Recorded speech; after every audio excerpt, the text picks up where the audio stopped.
Subscribe to our YouTube channel and press the bell icon to never miss a video from Fever FM. दुनिया अगर किसी चीज के लिए ना कह रही है और अगर आपको उस बात पे यकीन है, आपने दिल में हाँ कह दिया है, तो दाव खेल जाओ मेरे दोस्त। इंस्टा स्टोरीज निशांत के साथ।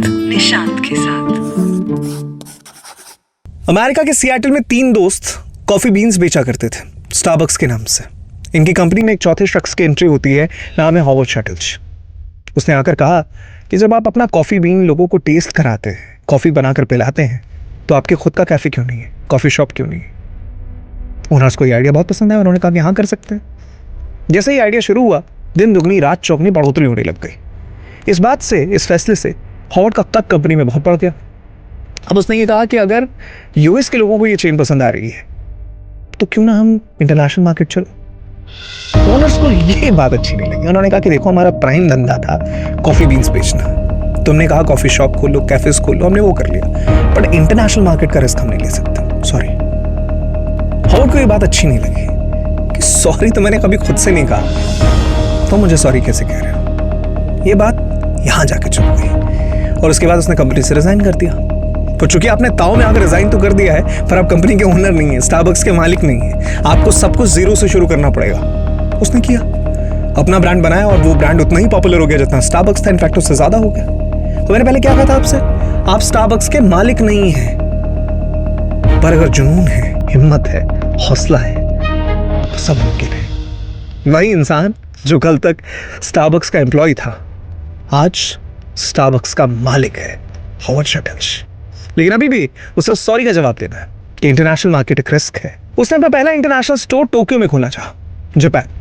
इसके पीछे वजह क्या थी ये खुद भी नहीं मालूम, बस खोलना चाहा। रिसर्चर्स की एक पूरी टीम हायर होती है, शहर की रेकी करके आते हैं, और उसके बाद इन तमाम लोगों ने कहा कि यहाँ इन्वेस्टमेंट करना सबसे घाटे का सौदा होगा, यह आपकी जिंदगी की सबसे बड़ी भूल होगी। और इसके पीछे दलीलें थी उनकी। वो ये कह रहे थे कि भाई, टोक्यो में बैठकर खाने पीने का रिवाज है ही नहीं, वहां तो सब कुछ बड़ी तेजी से चल रहा है, ऑन द गो है। कॉफी बैठकर वहां कौन पिएगा। और दूसरी चीज कि टोक्यो का वेदर इतना गर्म है कि कॉफी जैसी चीज वहां कैसे चल सकती है, ये तो अपने आप में सोचना भी बेवकूफी है। रिसर्चर्स की एक एक बात बड़े गौर से सुनी हॉवर्ड्स ने, और उसके बाद उनसे कहा कि थैंक यू सो मच, मैं अपना पहला इंटरनेशनल स्टोर टोक्यो में खोल रहा हूं।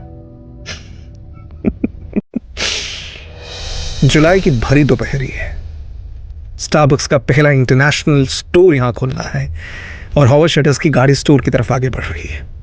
दूर से दुकान के बाहर कोई भीड़ नजर नहीं आ रही।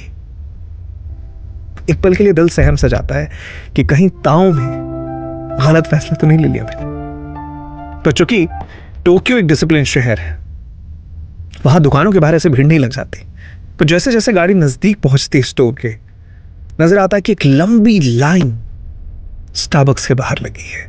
ये वो लोग हैं जो अपनी बारी का इंतजार कर रहे हैं,